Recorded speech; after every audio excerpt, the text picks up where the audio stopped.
Okay, so welcome to our synchronous session 7. We're going to take a slightly different approach this week.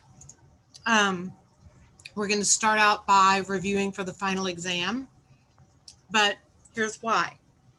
There's only 3 big things that we have to learn this week that are new, and so we will stop and spend time on those things. But I think you're really going to start to feel like it's not that hard. Like there's a lot that you know, even though we're going way back to the beginning. Okay. Am I sharing my final exam review? Okay. I emailed it to you, at least the link in the announcements. I don't know why all of a sudden I can't attach files to announcements. I used to be able to. That feature seems to be gone. So I had to put it in the course. So I put it under course resources. All of the ones that we've dealt with are there.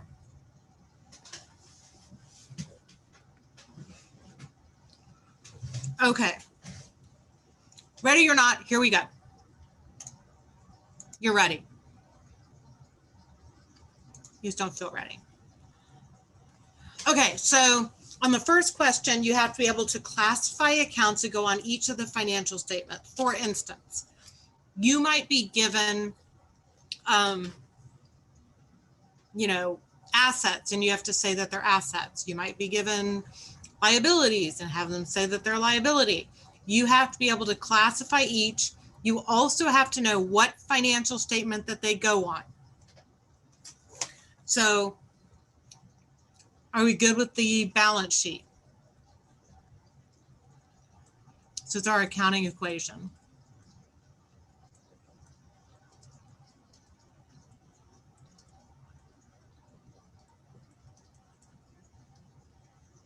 Also, note on here, dividends not on the balance sheet.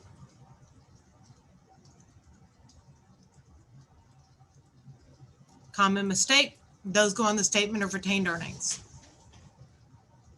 However, equity, you have 2 pieces. You have retained earnings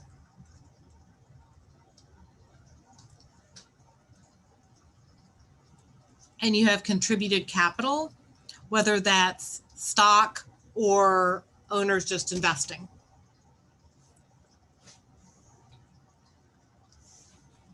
The income statement, remember, is revenue minus expenses equals net income or net loss, hopefully net income, right?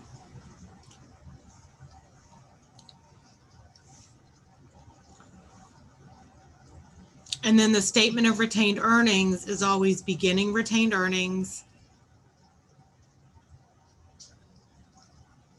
which is the one place you actually use a 0, plus net income minus dividends gives you ending retained earnings.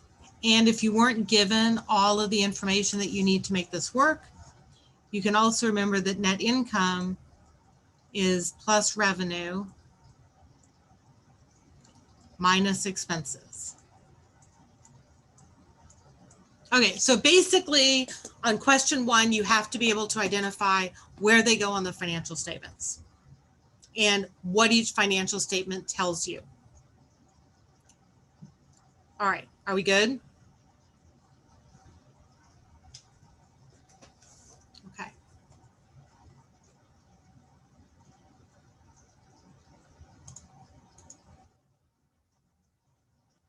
It's weird. All right, number 2. All right, so number 2, we have to do a journal entry to record an expense. Okay, so I went ahead and wrote out some examples. One of them, we paid the advertising expense of $500. On the other one, we have the advertising expense, but we haven't paid it. We're going to pay it later. So that's what happened. So for paid advertising expense, What two accounts are affected?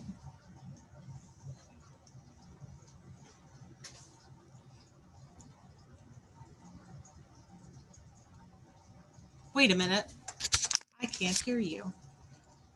I'm going to bet my volume's off.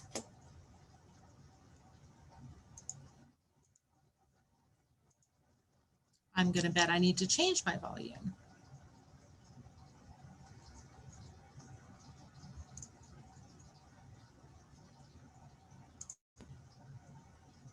Try talking to me now. Can you hear me now? Yes, I can hear you now. Okay. That'll make the class go much better. What two accounts are affected if we paid advertising expense for cash? Cash and advertising expense. Yep.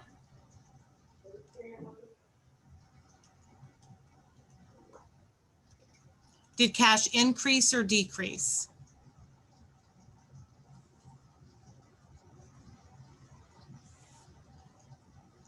It decreased.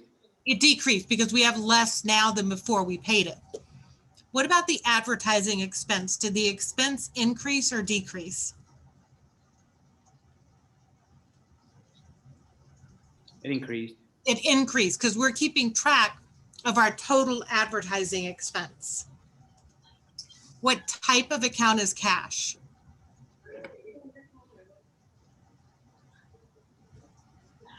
Asset. Yep. What type of account is advertising expense? Liability. It's a liability if we have the expense, but we don't pay it now. If we have the expense and we pay it now, this is just an expense. If I decrease an asset, do I debit it or credit it? Debit. Debit. If I increase an if I decrease an asset, I don't debit it. If I increase an asset, I debit it. If I decrease an asset, what do I do? Oh, you credit. I credit it, yeah. If I increase an expense, what do I do? Okay. I don't know. You debit? Yeah, so I'm going to debit advertising expense. And I'm going to credit cash for $500. Now the next one is really similar. The difference with the next one is that we're not paying cash, they're going to bill us. So with the second one, we still have advertising expense, but we have an expense and we're not paying it now. So what is the other account?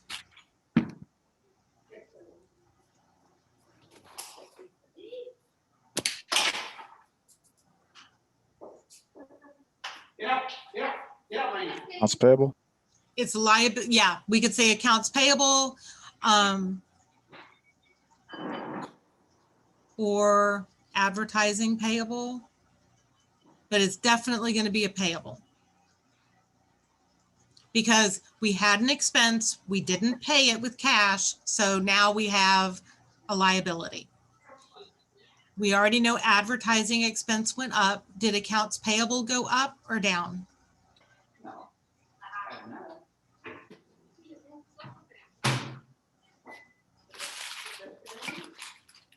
Do we owe more now or less? Less, so it went down. Whoa, wait a minute. Okay, so let's go back to what happened. So we have advertising expense we've incurred. We've gone to an agency and we've said, okay, we want to take out this $500 ad. Can you bill us for it? And they said, yeah, sure. We'll run the ad, we'll bill you for it. So the accounts payable is what we owe. Do we owe more now or less?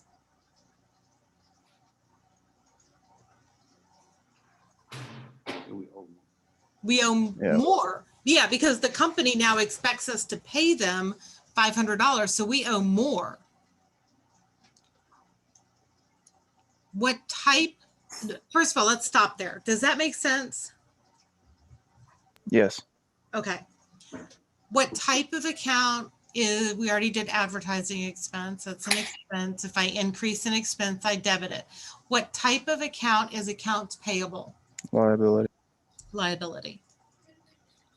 If I increase the liability, do I debit it or credit it? Credit.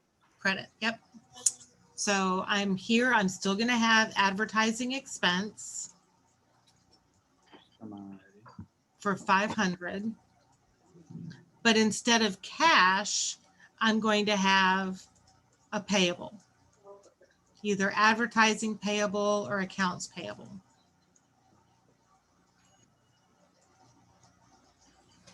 So remember, we have an expense.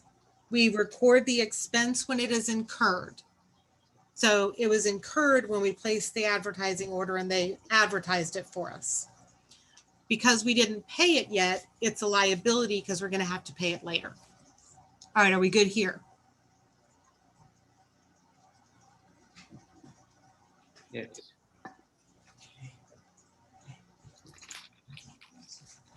No, those are for dinner with salmon.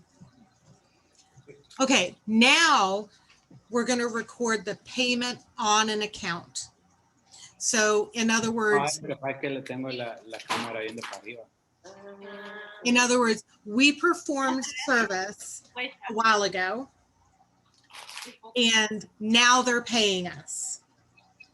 And then the second example is somebody billed us and now we're paying them. So it's important to figure out like what's happening with each. So with the first example, we performed work for a customer and they are now paying us. So before, what happened? Before, let's do this way. Let's see, this is A. So this is not, this isn't part of the entry. This is just where we are. So before, a customer paid an outstanding invoice. Before we did work and we had an account payable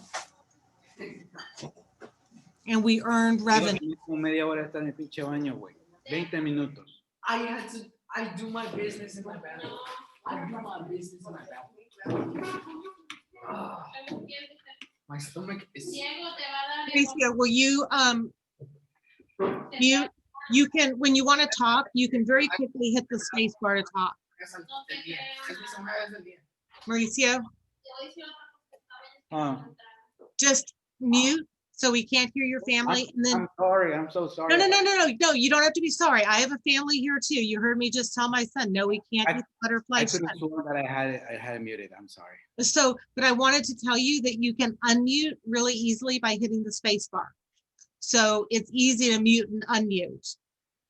It's fine to unmute with your family in the background. We all have those. Okay, so before we performed a service and we record revenue when it's earned. So it was earned when we performed the service. So we sent them an invoice. Now what's happening is they're paying us. So now that they're paying us, what two accounts are affected? Cash and service revenue. But we already recorded service revenue because we recorded service revenue when it was earned. We recorded service revenue before. So before we did a job and they owe us $500. So we did a job and instead of them paying us, we sent them an invoice. Would it be account receivables? Yes. It would be account receivable because we're getting rid of this. The service revenue was previously reported. Did our cash increase or decrease?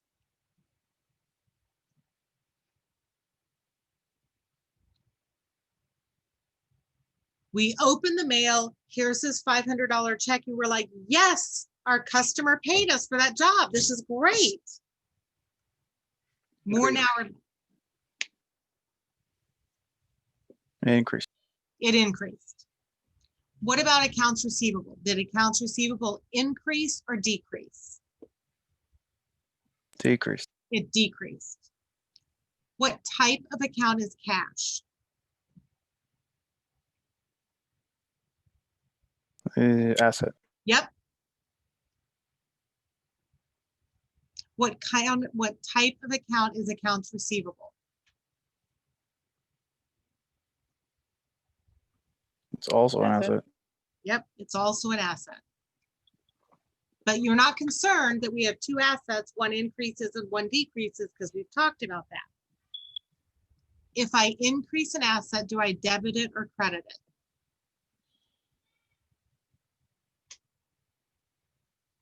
Yep, Debit. Brian, look at the resource sheet. That is perfect.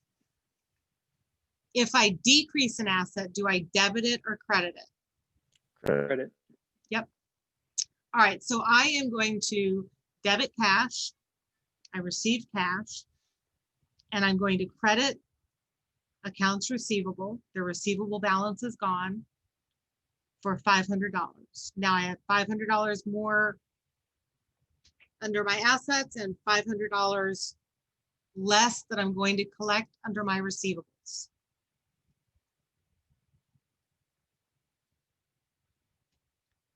So B is we paid an invoice from a supplier. Okay, so if we paid an invoice from a supplier previously,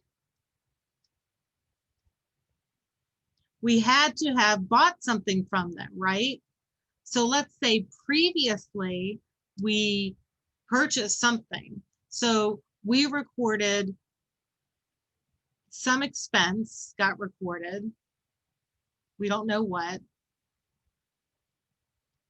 And we didn't pay them then. So what happens if we have an expense and we're going to pay it later?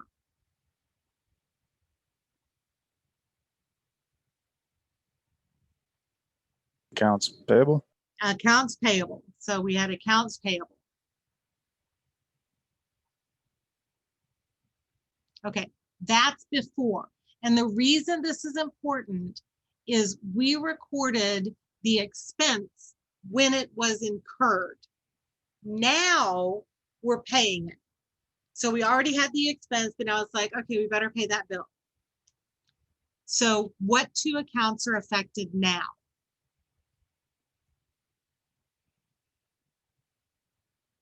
We're going to pay the bill. Cash and accounts payable. Yep. Cash and accounts payable. So we know that cash in, well, I should It's going have, to decrease. yeah, I should have just been copying. Should I have? Cash decrease. What about the payable? Did it increase or decrease? Increase. Increased? Do we Yes. owe them more now or less? Less, actually. Less. So it Decrease. decreased. What type of account is cash? Asset. What type of account is accounts payable? Liability. Mhm. It is a liability.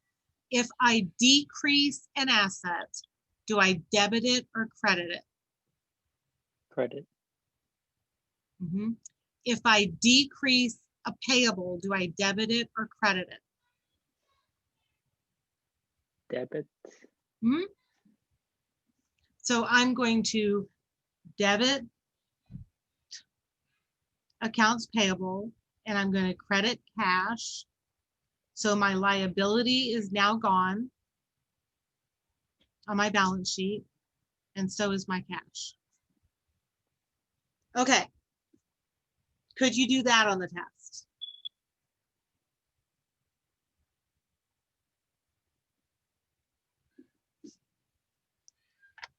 You literally have it written down in front of you.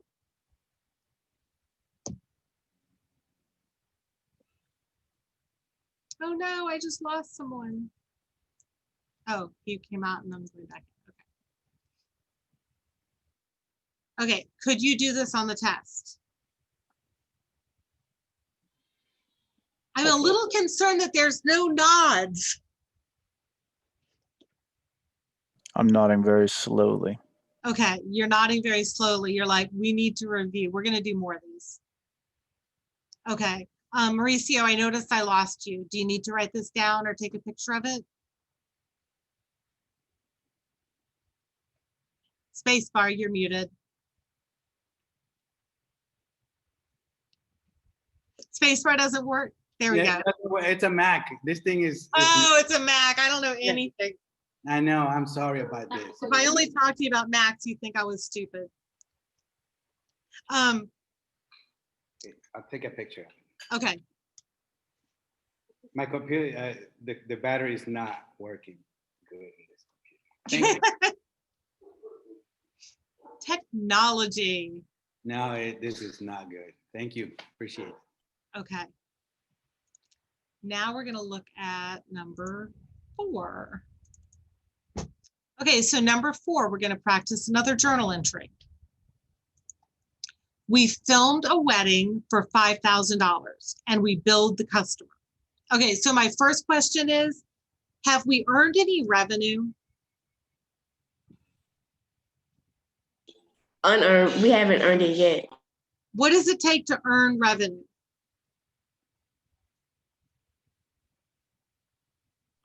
Provide service.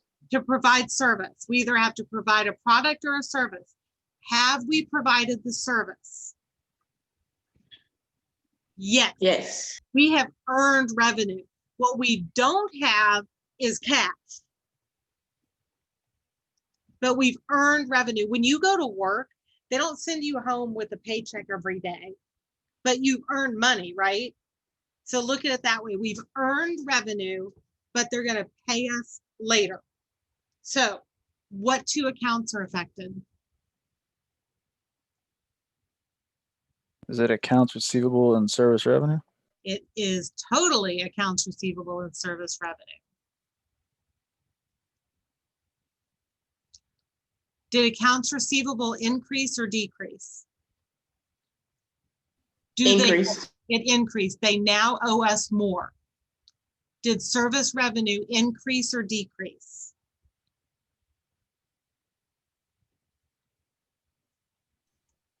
It increased. It increased. We have earned more revenue now than before. What type of account is accounts receivable? Asset. An asset. Excellent. What type of account is service revenue?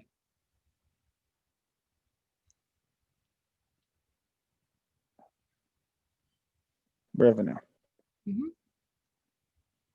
If I increase an asset, do I debit it or credit it? Debit. And if I increase revenue, do I debit it or credit it? Credit. All right, so I am going to debit accounts receivable. And I'm going to credit service revenue.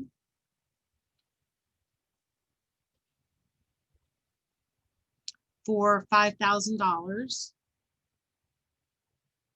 So now on my balance sheet, I have an account receivable for $5,000. And on my income statement, I've reflected revenue of $5,000. More to come. Are you good here? Okay. Okay.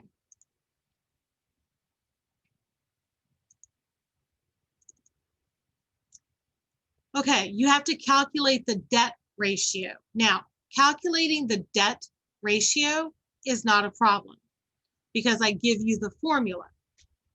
The formula is total liabilities divided by total assets. The problem is that you're given like several accounts with balances, and you have to be able to identify which are the liabilities and which are the assets. A good idea is to mark a page in your book that has an extensive either an extensive trial balance where you can label it, or an extensive balance sheet is even better. And remember that with the debt ratio, we're talking about total liabilities and total assets. Now, also remember, if you're looking at the balance sheet, this is total liabilities. It's not total liabilities and equity, because that would obviously be the same as total assets. That wouldn't even make any sense. Okay, can you figure out, can you do this?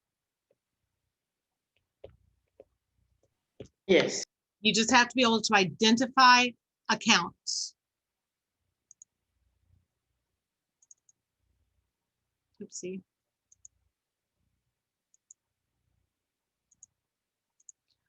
Okay, for this one, you have to calculate changes in stockholders' equity. It gets complicated, so I'm telling you how to do it. So first of all, actually you had one like this in your homework. So first of all, you're going to use the accounting equation. Equity equals retained earnings plus stock.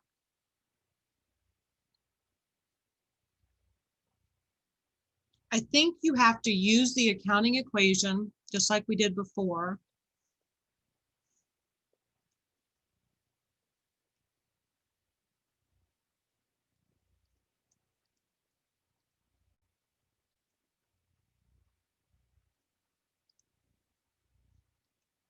To calculate beginning retained earnings. We had a problem just like this. Okay, and then the other thing that you need to know is your formula is beginning retained earnings plus net income minus dividends gives you ending retained earnings. You also might need to know that you don't have to calculate net income. You can add revenue and subtract expenses instead of making net income separate. And then the other piece that you have to know is that retained earnings, and I have it in blue here, but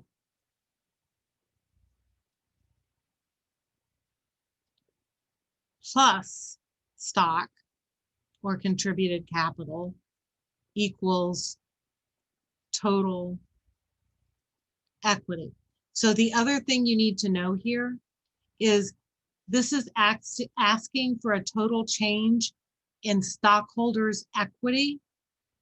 And that stockholders' equity is both retained earnings and stock. So when you look at this question, don't confuse retained earnings, because you have to add stock.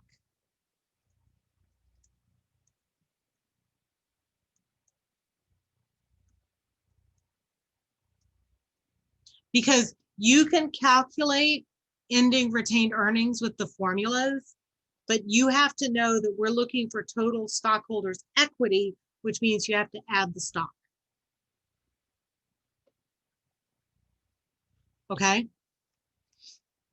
Just kind of some things to look out for.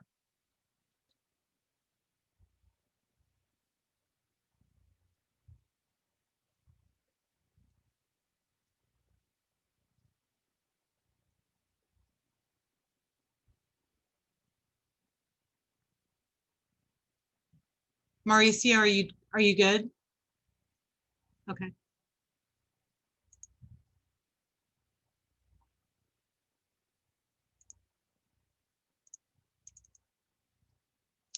Same thing. You have to be able to calculate current assets from a trial balance. Now, there's a good hint here, because remember that a trial balance starts with current assets are first, And then we have assets. And then we have current liabilities. And then we have non-current liabilities.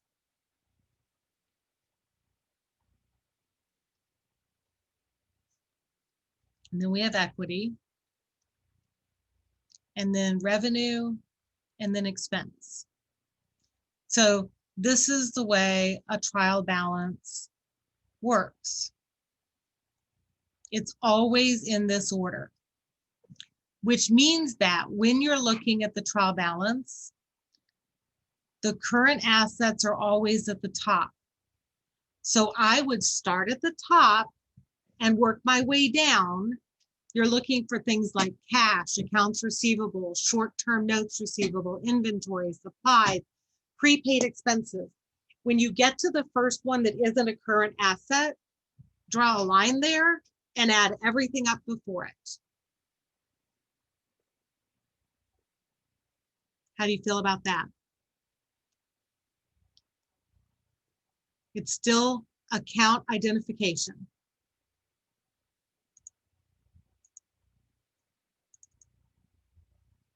Okay, this one's easy. You have to calculate ending retained earnings. We've looked at this one several times. You have your, and this one's really straightforward, beginning retained earnings plus net income minus dividends gives you ending retained earnings. And if you don't have them broken out, this is plus revenue minus expenses. You've done this one. This is literally the statement of retained earnings. And what happens if you don't have dividends?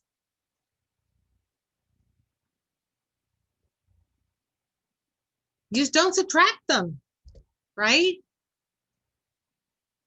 If you don't have dividends, you don't have dividends. You just ignore it.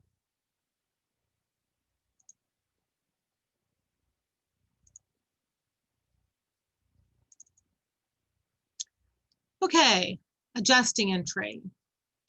On May 1st, a company paid the $2,000 premium on a 5-year insurance policy with benefits beginning on that date. We want to know what amount of insurance expense will be reported at December 31st, and we don't even need a journal entry. So when we company paid the $2,000 premium, when we paid this $2,000 premium for our 5-year auto insurance policy, what type of account was that $2,000? Because have we incurred an expense yet?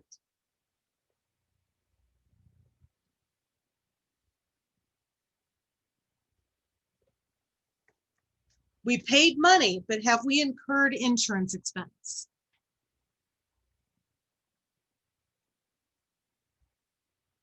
You're muted, Mauricio. Have we incurred, what does it take to incur insurance expense?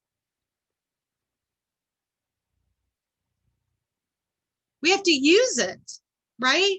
If you pay insurance expense today and tomorrow you say, I'm going with a different company, what is the company you gave your money to what is the company you gave your money to going to do? They're going to give it back, right? So you incur insurance expense little by using it, and we haven't used anything.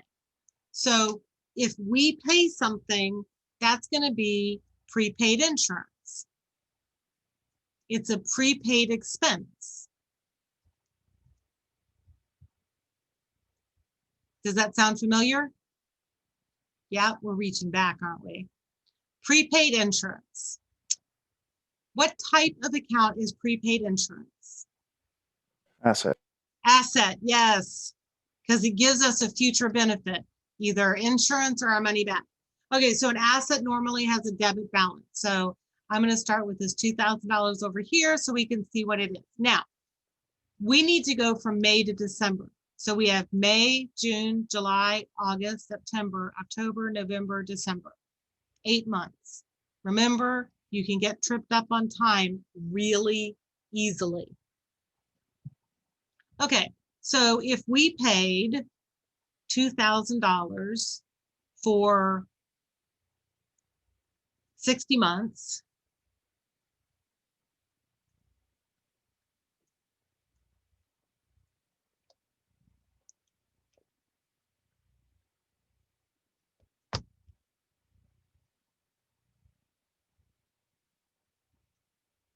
so that's 33.33 a month. And we've used it this year for 8 months.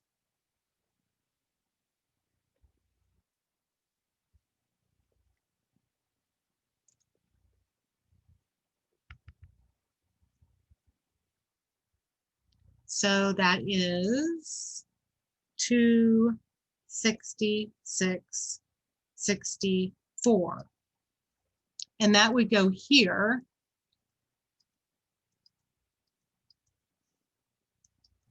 And this is our, hello, Christopher, weren't you just here? And this is our, insurance expense. All right, does that bring back memories?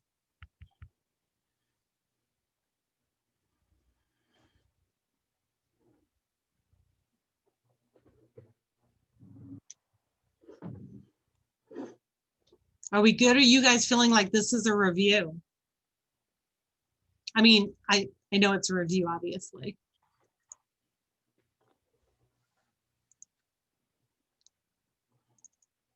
All right, number 10 is exactly the same as number 9. Another insurance one. Okay, this is payroll expense. So a company pays each of its, this should look familiar, 2 office employees each Friday at the rate of $200 per day for a 5-day week that begins on Monday. If the accounting period ends on a Tuesday and they work Monday and Tuesday, we have not recorded the payroll expense for Monday and Tuesday yet. We would normally do that on Friday when we paid them. So we need to record that expense this month. So we have 2 employees times $200 a day times 2 days. 2, 4, so that's $800 of salary expense that we have not recorded yet. So what 2 accounts are affected?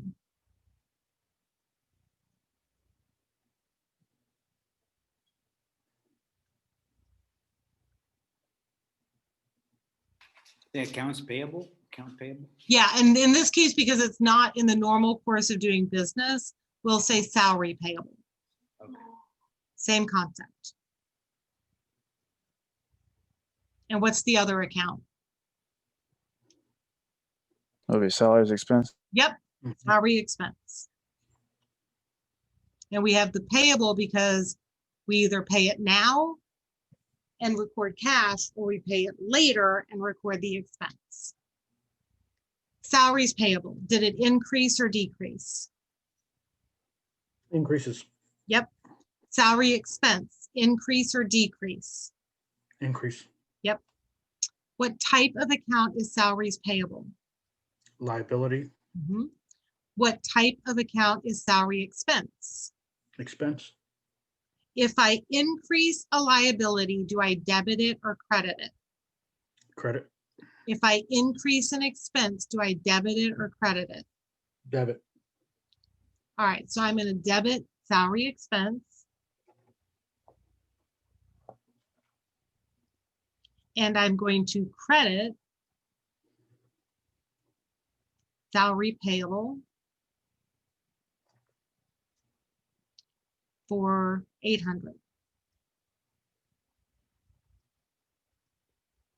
All right, are we good there?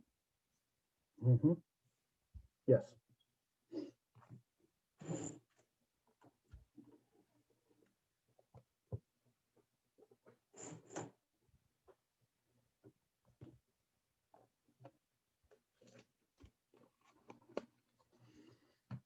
Sorry, I'm looking for the person I was texting today.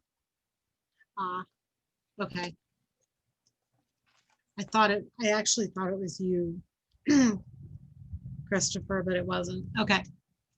No, I texted you yesterday, I believe, about that. Yeah, no, quiz. somebody did today. Somebody today has already taken the final.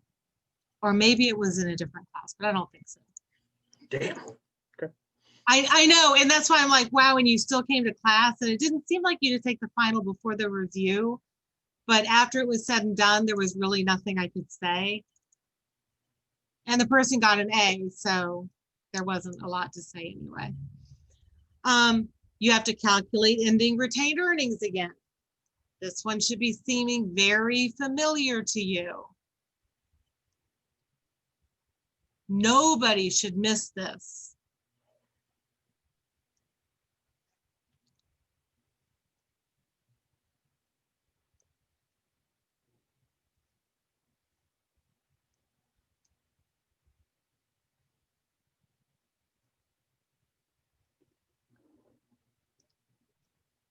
Good? Mhm.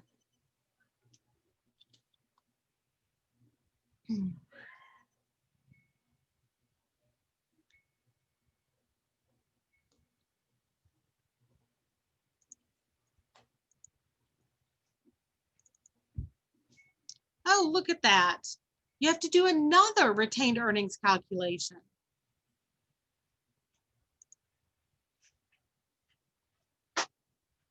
You're given a list of items and you have to calculate the cash and the cash equivalent. So the idea behind, obviously we know what cash is. The idea behind cash equivalents is that we would be able to, just a minute. Are you putting the pizza on that? It's going to be too heavy when you pull it out. When you pull it out, you're going to spill it on my oven. Would you please just use the big cutting boards?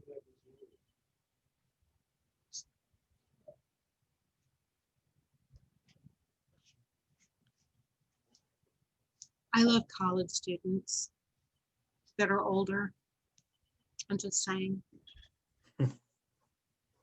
Set it on the counter now.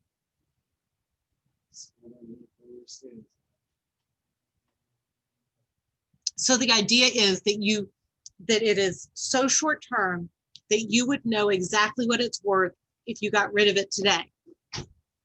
So it is possible for a short-term investment to be a cash equivalent.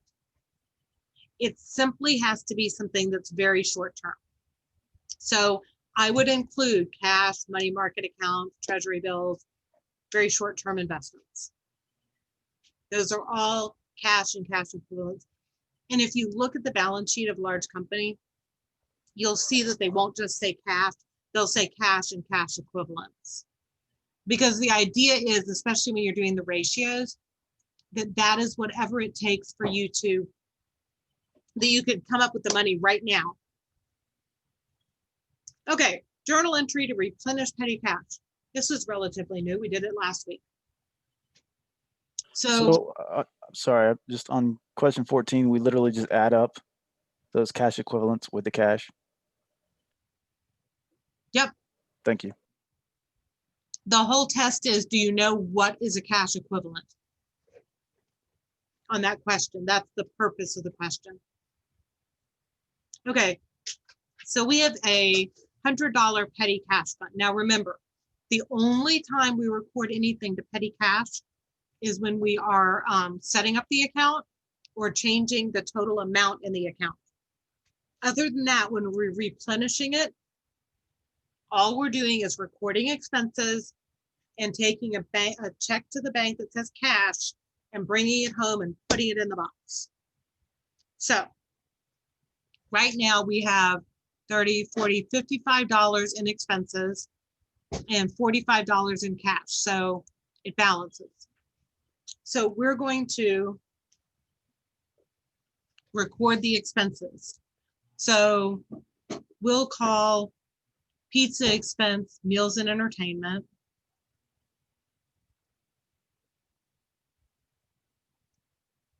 Expense. Office supplies. In the real world, they would be an expense. And actually, they would be here too because we just bought them. So this is, we record this as $25. We've recorded this as $30. And we need cash of $55. So we're going to write the check to cash for $55. Now, when we come back, this is our original petty cash box with, here's the receipt for $25. And here's the receipt for $30. And then here's our $45 cash. When you come back from the bank with that $55, you're going to put it in here. And now we'll have the $55 plus the $45. We'll have $100 in our petty cash box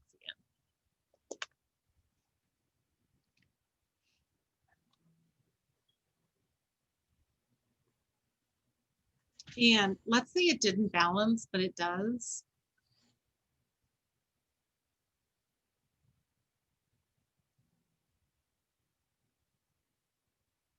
You're going to use cash short or over.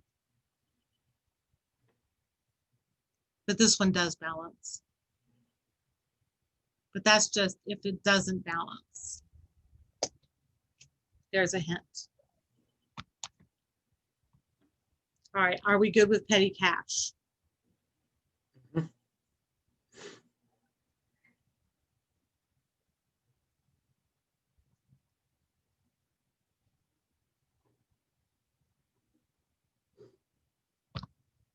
All right.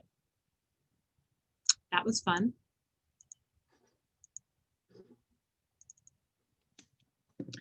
Oh, correcting the entry for a misrecorded check. So my advice, we walked through one like this. I walked through my advice, but I also wrote down, be very careful. First, pause, okay? Think about what it should be. And I use language like, well, it should have been such and such, but instead it was blah, blah, blah. Write down it should be and what it should be. And then figure out, well, what is it? Because with the scenario, the first thing you have to do is you have to identify what is the correct amount and what is the incorrect amount. Write those down. Then figure out, okay, to make it correct, what's the difference in the dollar amount? And then figure out, do you need to add it or subtract it? And then look at, is this on my books or the bank? In other words, which is right? Is the books right or the bank right? So that you know what you need to adjust. Okay? You just have to think it through carefully. There's no two errors that are alike. So you have to think them through carefully. And you can put them in your own words while you're doing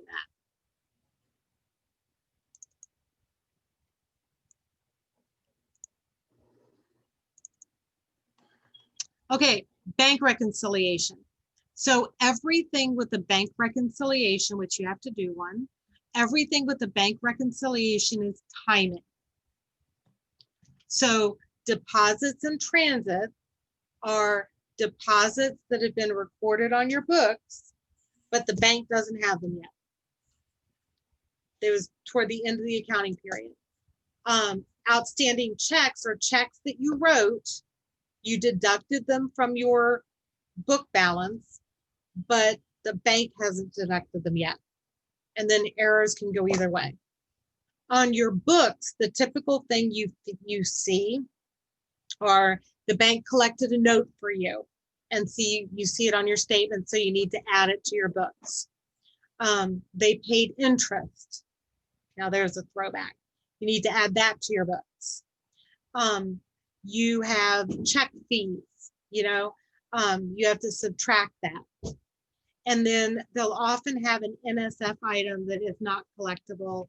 So when the customer wrote you that check, you've recorded it as cash and reduced their receivable balance. But now you're finding out, oh, the check wasn't any good. So you have to take it out of cash on your books. So that's why it's a subtraction on your books. And when you subtract it out of your books, right, from your cash, Mhm. right, Mhm. you're gonna reapply it to the receivable, correct?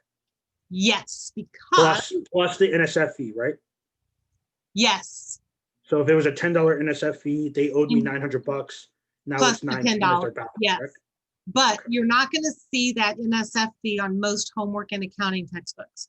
However, you do have to know that after you do this section of your reconciliation, you're going to have to do journal entries, Mhm. not with the J. The reason you're going to have to do journal entries is because you've recorded this on the bank reconciliation, you've taken into account, but it's not on our books yet. So like we added on our bank reconciliation that the bank collected money for us, but we didn't put it on our books. We put it on our books with a journal entry. Mhm. Now, for the bank, obviously, you're not going to do journal entries because what good would doing journal entries for the bank do? Are you going to take it over there and give it to their controller and suggest that they make them? No.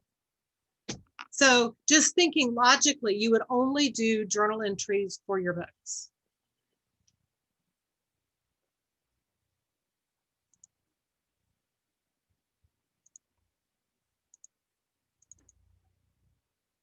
You have two like that. Okay, last topic for tonight. We are aging receivables. So remember,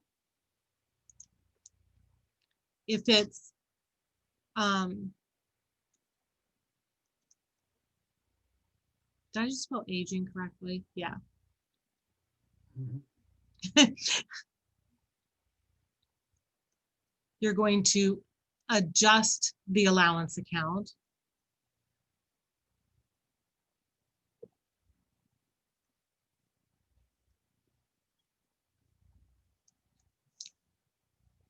Same thing if it's a percent of receivables.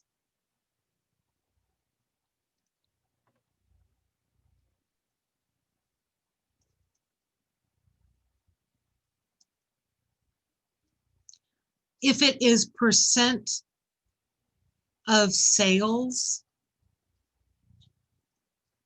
you just add to the allowance account.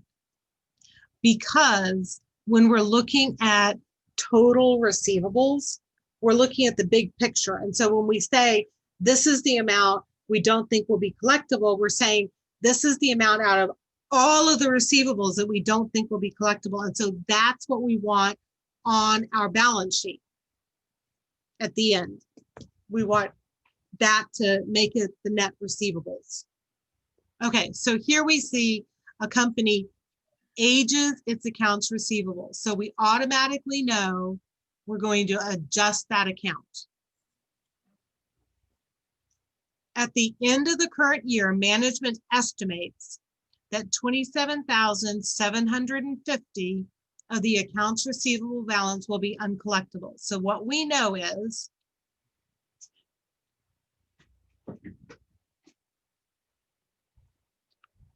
I'm going to write it out so we don't forget.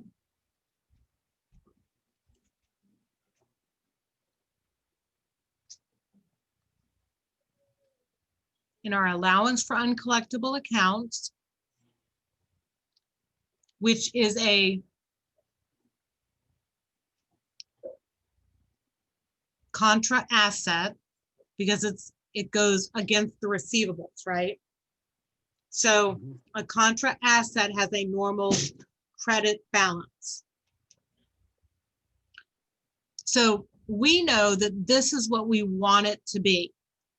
So we know that the total when we're done will be 27,750.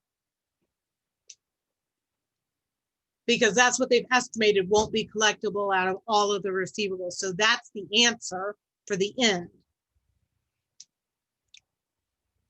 Prior to any year-end arrangements, the allowance for doubtful accounts has a debit, pay attention because they'll trick you with this, has a debit balance of 775. That goes here.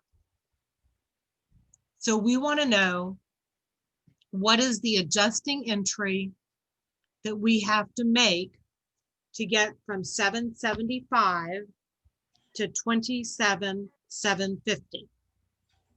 28,525. That seems reasonable.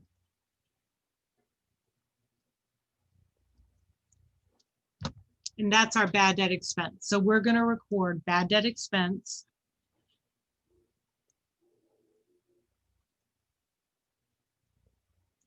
And allowance. Actually, our book says for doubtful accounts for 28,525.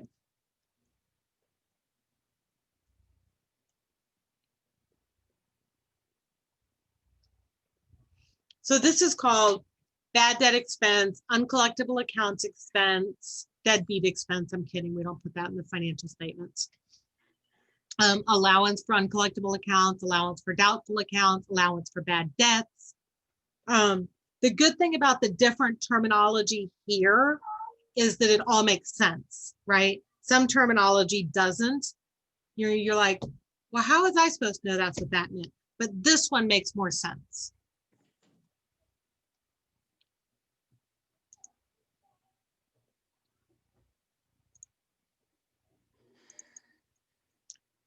Calculate bad debt expense using a percentage of sales. So remember,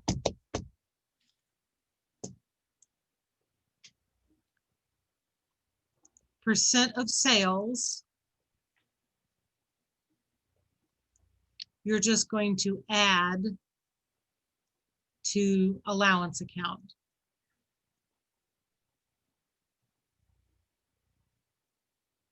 Or another way of looking at it is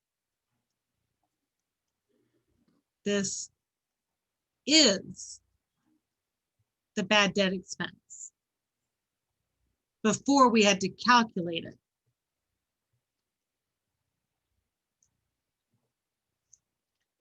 So you're just going to calculate the amount and you're going to record bad debt expense and allowance for doubtful accounts for whatever that amount is.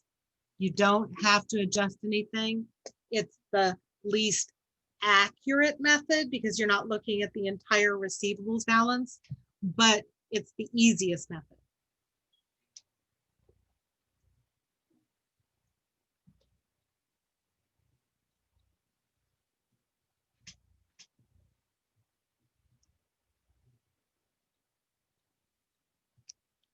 I feel that some people are starting to feel a little more hopeful. Yeah, this is what screwed me on the quiz. Okay, It it confused the is crap out of me. confusing. Yeah, I was like, I don't understand it. This is much easier. Does it make more sense now? Yep. It's because, here's why. It's because on the balance sheet, you have accounts receivable less your allowance gives you your net account receivable.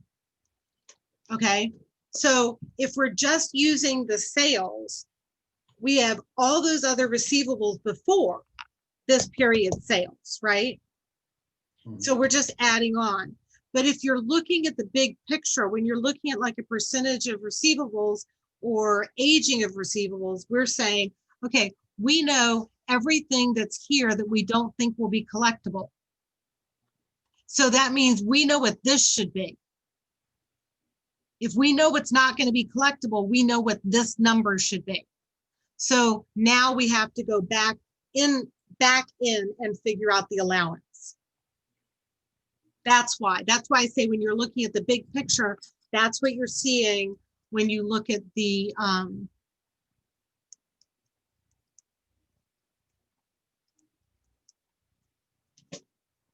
this is the percent of receivables. So that's what I mean by when you go back and you look and when you're looking at the big picture. Does that help? Mm-hmm. Yeah, the accounts receivable is confusing. I promise you there's only like 3 things that we're going to have to go over on Thursday that are new.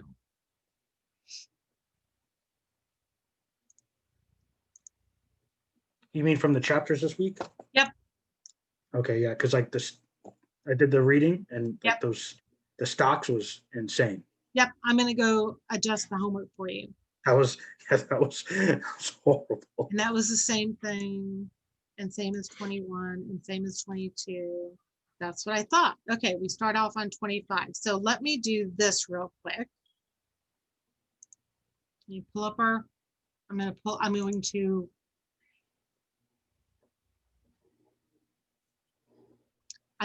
up our course and look at the homework real quick. That's what it was.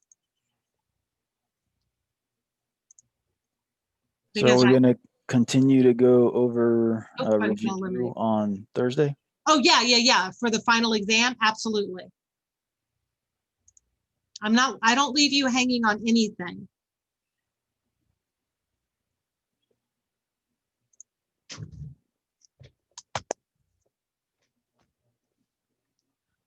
Week 4, practice 7.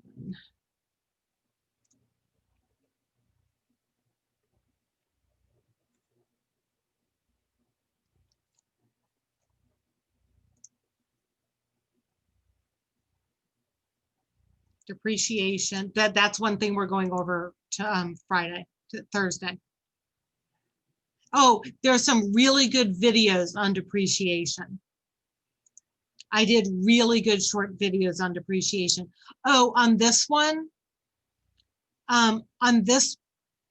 wait, you guys tell me when I'm not remembering to share my screen again. On this one, on your practice, go pull up a date. There's a date program, if you Google it, that will give you the date.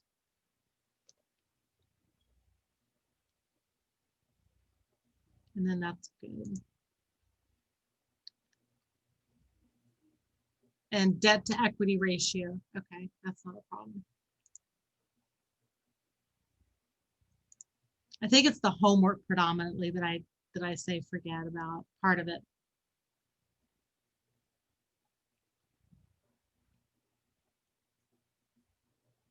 A lot of the time on the quiz, pay attention when you're looking at those, the depreciation videos. What they ask for a lot of the time is year 2. And be careful because sometimes they ask for book value instead of depreciation expense. So read carefully for what they're asking you for.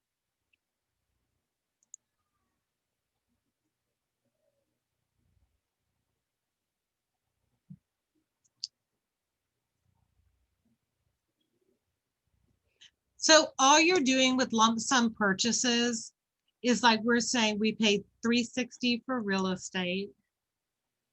Wait.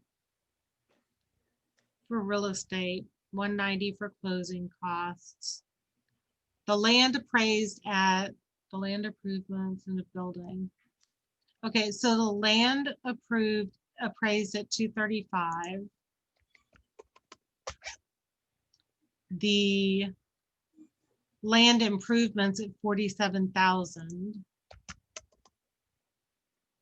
and the building at 188. Okay, so here's the problem. We made all of these purchases for 360,000 plus 19,080 in closing costs. So basically we bought this whole thing for, what is wrong with this? For 360,000 plus 19,080. So we paid 22, no, that's wrong. 360,000 plus 19,080. So we paid a total of 361,908. The problem is that that's what we need to end up with here.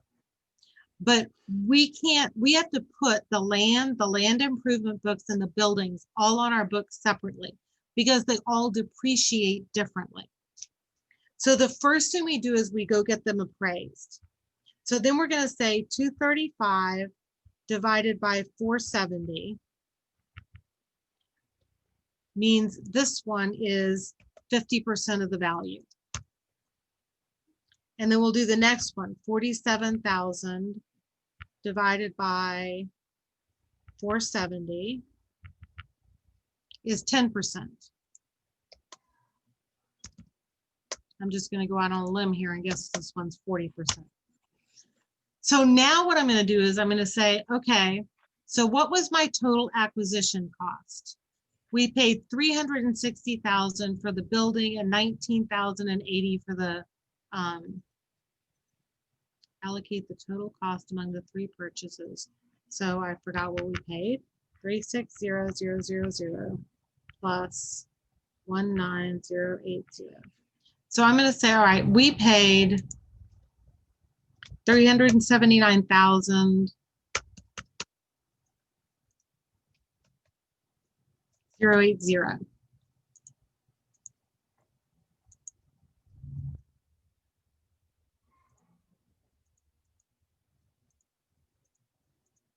So the idea is down here, we know our total is going to be 379,080.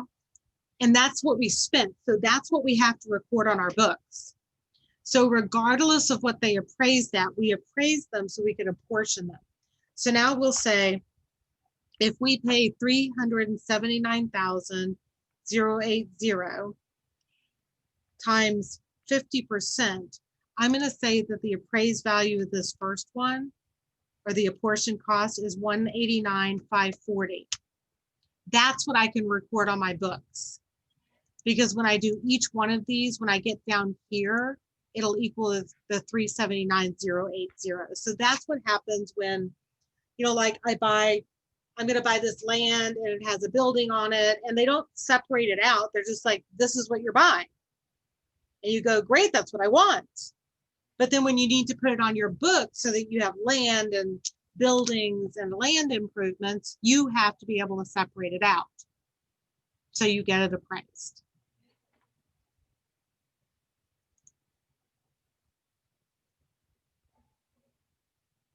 Depreciation, watch my video. Depreciation. This is just like the test, by the way. Watch the entire, and this is the same one. You can look this up online. They have programs for that. We're going to do stock issuances on Thursday. We are going to do stock issuances on Thursday.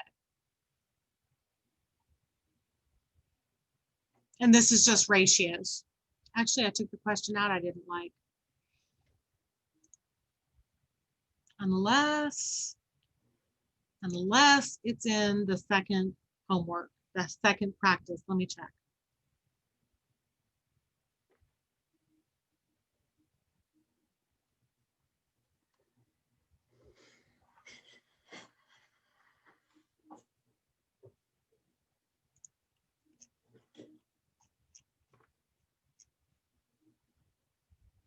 Week 8 practice, cumulative final 4 loans.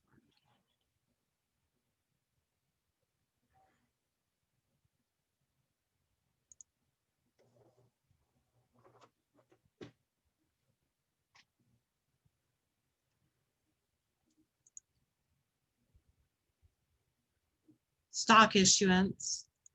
We're gonna go over it on Thursday. Calculating, oh, you don't have to do this. How can I adjust credit?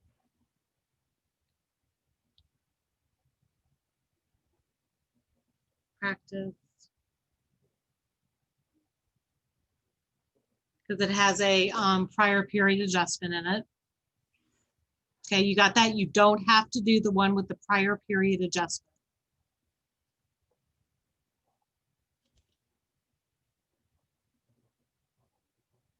All horizontal analysis is the dollar change and then the percent of that.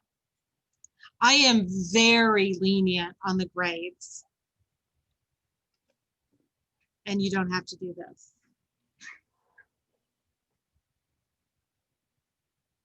Yeah, I am, like, if you don't watch all of the Learn Smarts and you don't need to, that's okay, I'll give you credit for it. If you find that they're helpful, use them for what's helpful, but I will give you full credit for this week. I also significantly round up grades on these. So like if you're in it and you're pretty much getting it, if you make an A on the final, I always just give you full credit on everything. You can replace your final exam grade with one of the quiz grades. And you can call me if you have questions and we'll meet on Thursday. Watch the depreciation videos. The declining balance one is the only one that's weird, and we will talk about it and work it, but you need to watch the video and see the whole schedule all the way down. I would watch the Learn Smart on depreciation also. You're talking about the double depreciation? Yep, double Is it? declining balance. Yeah, it's Double weird. declining balance, sorry. It's weird. DDBS. Yeah, it's helpful if you see the whole chart that goes all the way down to the bottom. And that's why I did the video that way, Okay, because seeing the chart all the way down to the bottom helps you understand what is going on at the end. and these are all in the week 4, the videos They're all in the, yeah. or announcements? Oh, announcements. Sorry, they're in announcements. Okay, Watch the videos in the announcements. The videos in the course are good. It's just I put them there before I did all the videos in the announcements. So watch the videos in the announcements because they're very specific to our lesson and our homework and our practice okay. and the quiz. Okay, call me if you have questions. I'll see you on Thursday. I have one question if you don't mind, I whenever, don't mind. after this. It was about my grade on the quiz. Oh, okay, got it. We'll let everybody else go and then we'll look at that. Okay. And you said we don't have to do the Learn Smart modules this week? Not if you don't want to, I'll give you credit. Okay. Because those take up like the majority of my time. Like those take a Ryan, lot do more you- time than it does for the quiz or the homework. Yeah, Ryan. are I'm you just using- listening to what he's saying about the Learn Smart modules because I spend like half my day doing those things. Okay, I know, man, those ones are killing me. okay. You don't have to do them. I said Okay. day one, and you probably didn't get it because I said a lot of things, right? And this, I guess, is kind of weird for someone to say. The Learn Smart are great for some people. Mhm. For other people, that's not how you learn best. Both of you are obviously doing fine in the class, and if they're bothering you, if they don't work for you, don't do them. I wish I had known that in week 1, right? Mhm. There are some students in this class that I think wouldn't be doing well if they weren't using them. And that's because historically I'll see that there's a top performers like you guys, you're going to do well no matter what. I mean, you just are, right? But I've noticed that there are students that could have done better if they had used it. So I guess I stopped being as vocal about being flexible. But I wish you had told me that. I guess I should have been more adamant about it. You don't even have to use them. I'll give you credit for it. Okay. Yeah, they Wait, were when good in the will- beginning. I feel like last week's though was like, it was beating a dead bush for like You know what? 45 questions. I was like, oh my goodness. Like, That's a really good point. So you're saying in week 1 and 2, but by week 3 and 4, I should just say they're optional. yeah, or if there's a way to bring them down, like how I many did. questions there were. Yeah, But because they see, were, okay, so here's the other question. I brought them all down to 30 to between 20 and 30 minutes each. Some of them are are less than that even. But you're telling me you're spending a lot more time on them than that. yeah. Like, well, I mean, like, but like, yeah, it takes like 40 minutes because like some of them too are like, you know, like just like you were showing with like, it has a debit balance and you circled it, you were like, you see here, like the way it words it. I Right. got like, some of them where it's like, they're just trying to trick you on the wording. And it's like, oh, you missed it. And then so it's like, great, now you're going to ask me about that again down the road. But I've already answered like that same concept like 5 times. But because I missed that one, it's going to ask me again 3 questions later over. And I'm like, I get this concept. Stop asking me about, you know, whatever the concept might be. Or if there's a concept that I totally don't get, I feel like a lot of times I'm not able to find the information or the words that I need to really Yeah. grasp it. So you're saying that when you totally don't get the concept, it doesn't explain it to you well. And It Chris- probably does. It's just something that, for one reason or another, the words that it's using to explain it to me, whereas it says like, you know, there's that little button you can click that says read about this. And yeah, it takes you to a certain section. I read about it, and and then the question will pop back up later, and I still, it's whatever it's saying is not helping me for one reason or another, and I Okay. found that to be pretty often. Yeah, Okay. the bad debts was that way for me. Like that was the one thing when to do what, I couldn't understand it. Like when to subtract, when to use it as a straight amount. I mean, we've gone over it tonight, so I feel better. But like just out of the book, it was just confusing the crap out of me. Like in the Learn Smart module, I was like, okay, well, this isn't doing something for me. And that's where like 3 out of the 5 questions I missed on the quiz last week, 3 of them were just the bad debts. I was like, oh my God, like I get like the journal entries were good and everything else. Like I know what to say when, but for a point, by the way. Well, your review last week helped me tremendously, which brings me to my Tremendous. question is, when will this video be posted? In the morning. Okay, thank you. And I I'm gonna leave you promise, guys. my I'm gonna daughter leave you has, guys with that. yeah, no, my daughter has ballet at 10. So while she's doing ballet, because I have to hold the camera part of the time because she's doing it in the kitchen with a bar that we built. Welcome to COVID. I'll be posting the video. Right on. Well, thank you. I will. So I will wish I had see known you. that, but you know what I just learned? I just learned that I don't like Learn Smart. Well, they used to have this thing called well, they still do, like IXL. And my daughter, to get back points on her English tests, would have to go in and like do these questions. And so sometimes I'm just like, oh, this is ridiculous. I'll just do it. Go. I sat there one time and I did a whole bunch while she was in her calc class at college. And I was just sitting there and I ran out of my own work.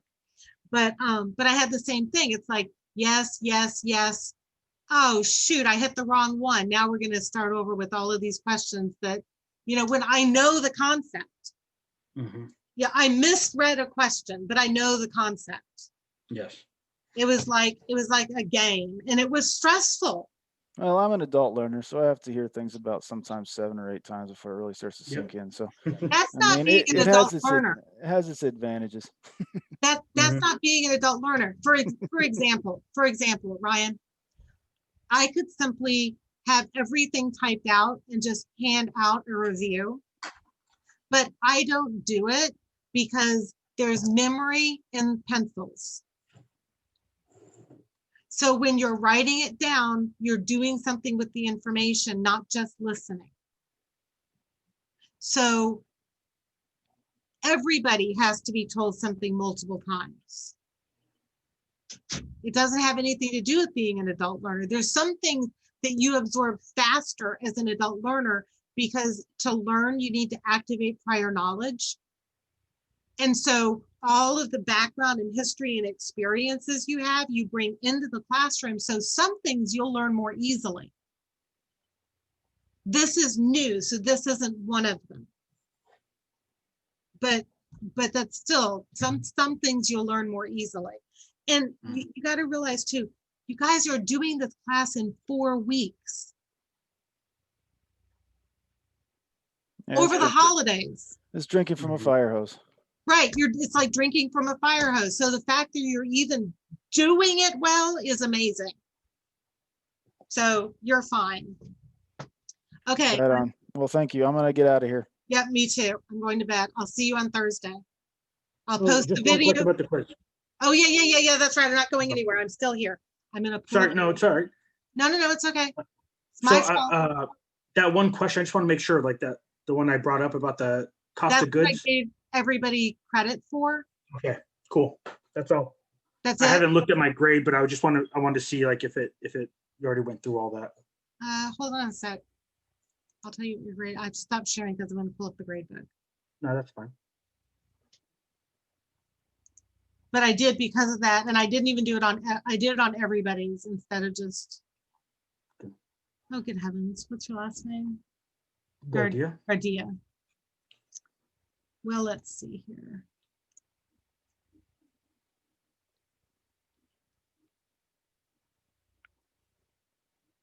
Sorry, it's me scrolling. It's not me trying to figure out. You're okay. You got an 84 on the quiz. Yeah, that was my lowest one yet. Those three about the bad debts, Mm-hmm. and one of them, like I Hold on. misread the question. It was ridiculous. Let me go pull it. I accidentally got out. I'm gonna go pull it up in the lab so I can see what your questions were and what you did.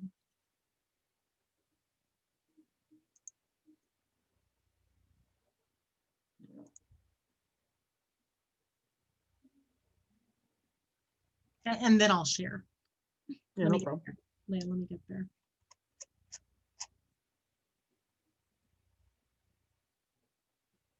Well, it'd be helpful if I was in week 3 since you haven't taken the final yet. You haven't taken the final yet, have you? No, I made that mistake week 2. Oh yeah, I remember that. And I'm then like, remember, and then you went over the one thing that I had like trouble with, and I was like, oh, because we hadn't gone over it yet, and I was like, never again. Like, okay, I can good. do all the assignments. I did wonder. I mean, like, okay, you did okay, but I couldn't understand you wanting to do that. Okay, now I'll share.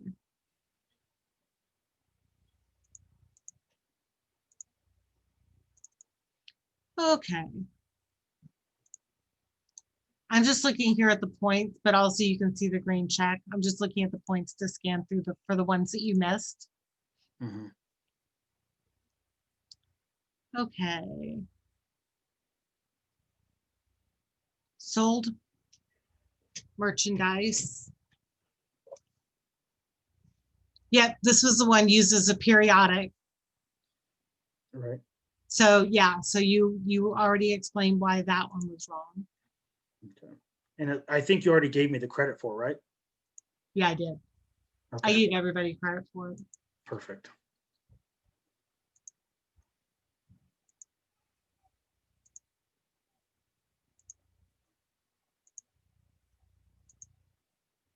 Although I will have to admit, it was in the quiz review because that's the one I did wrong first. And one of you said, wait, it says periodic. That's the one. Yeah, that's the one I brought up. And I was like, wait, it's periodic, right? And you were like, yeah, Yeah. that's right. And you swapped Right. them back. You And then the question totally, came out, and I was like, what? I was, you I was like, no. I was like, that's not right. I was like, it's supposed to be. I was like, you totally told me I was wrong. And I was like, I was like, I Oh. was just curious. I was like, I don't want to be. And that's exactly right. It's like, I didn't want to be wrong in the quiz, but then I was like, well, I got it wrong anyway. I was like, okay. I'm not And this really one- sure how that worked. I would have expected you to at least be the one that got it right. Okay, here's my thought process here because errors are difficult. A check, okay, so correctly written and paid by the bank. So I know the bank is correct. No, this one I understood. I just misread it because Oh, I was thinking I need to subtract 754 from the book side, but that means I have to raise the balance up, the cash balance. I thought I had to gotcha. because Okay. because it was a wrong or it was a wrong journal entry or whatever. Right, And so I was like, no, we have to subtract that 9 from what we took out, which means raise the actual cash balance back up. back up. So I just Right. misread it and I was Right. like, oh my God. I told you, they're hard. No, they're hard. Errors are hard.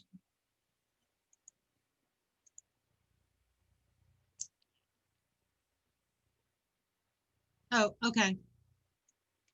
And that's the one that like I talked about where I was just like, now I get it, but I was Okay. like, I just took the straight 3940 and I was like, Like- okay, that's the right answer, which was wrong Okay.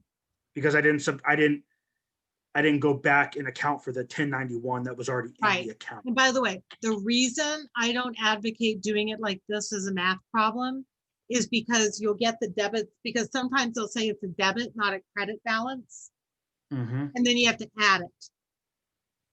Yep. So that's why I like the T accounts. Plus, you will use T accounts as a tool. When I was working, oh heavens, I'd been the accounting manager, I'd been the regional finance director. I mean, I was way up there. And then I quit and I started teaching. And I remember going into the accountant's office there to bounce ideas off of her because she's the only other accounting person. And a few times I walked in and she had T accounts drawn out on her desk trying to figure out flow of dollars and cents. So you really do use them. Mhm. Bad debt expense. Same with this one. Yep, it's the same thing. Okay. Same with this one. Oh, that Yep. must suck. Yep, it was like that one, Okay. like the concept Okay. that like the debts, I was just like, I can calculate it all day long, but it was the adjusting entries that was Mhm. killing me. It's like, I know the ratios, I know how to do the percentages, like that's not a problem. Like I Right. have in my book, I have every ratio and equation that they have in the book. I've written it down on these 4 pages, right? Look to the back of, look at the back of your book. Are the ratios in the back of your book? They used to be in the back of the book. No, they might, no, Yeah, they are. they are. Yeah, but see, I rented this book. I actually just bought it today, the loose leaf one, That was because I just transferred today. I was supposed to be taking ILR 260 next month, Mhm. starting in January, Mhm. but I have managerial accounting in March. And I was like, I might as well take managerial You were right right. after this. So I'm in the You were right right. mindset. You were right. So I literally just said, nope, I'm going to do managerial now because it's the same book. I Right, already wrote them all down in my little notebook here. I was like, right. I'm just gonna do it, and then I bought the book so I can actually take notes like on the loose leaf stuff, and I can You keep should it for my own always records. do that anyway. Yeah, so like, cause I have like my little book I keep, I know and you this can't. is like where I tabulate everything. So Yeah. like, it's like, all right, cool. Here's my accounting equations. Here's how like this one's for bad debts. This one's for stock now. Okay, So smart. I segment everything off. So because I want to know the material, because But I want to go in there's business. So I don't want to just, There's something this is about stuff I writing want to in need books. forever. Also, this will be a basic book that you'll use if you go on. But like I bought my daughter, I bought her language arts book because she only has an online book and you know, they're like that. And Yep. I mean, do you really want to read Shakespeare on the computer? I mean, you can't, it's not portable. And I don't like her reading books like this. No, I'm the same way. Yeah, and I bought her sociology book so she could write in it. Mhm. Yeah, because like I signed up. Remember, I was in that other class, at the beginning of this month, and That's that right. teacher didn't show up, and I didn't get anything. And I was like, okay, I got to switch classes. And I switched classes to here, and then we just happened to like the same concept where you didn't get assigned to it till late. And so I was waiting on my book for the first 3 days. Hey, I will have to say this. I don't know what's Yeah. going on, but I've been here for a long time and I never had that happen. Ever. That's what my counselor said. No, I've never had it happen. Last term, it happened in a class also because I told them a month ahead of time that McKenna was having surgery and I couldn't teach. And I logged in the first couple of days of the class for submitting grades. I was submitting grades for my last, an incomplete for my last term. And I'm looking at it, it's like,